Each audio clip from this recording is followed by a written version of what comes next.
رفتیم بیت ولایت.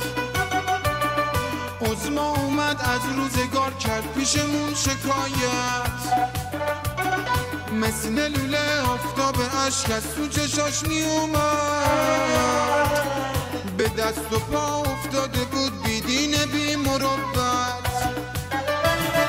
میگفت تو گل موند خرمون، آخه با ویلا شد فیزگولمون.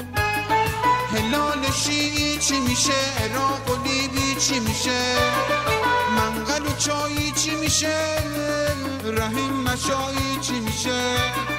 راز دلش رو گفتش اینو جواب شنفتش، راز دلش رو گفتش اینو جواب شنفتش. تو عظمایی آقا چقدر داغونی، میکنی ولایت یا که بزچرونی.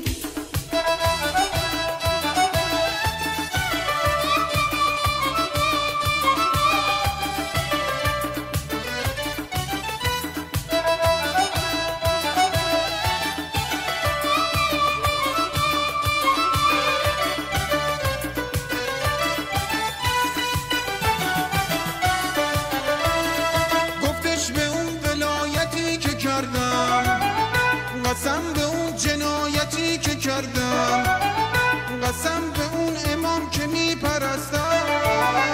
من یه ولی فقیه شاخ شکستم. راز دلش رو گفتش اینو جواب شنفتش، راز دلش رو گفتش اینو جواب شنفتش. تو عظمایی آقا چقدر داغونی، میکنی ولایت یا که بزچرونی.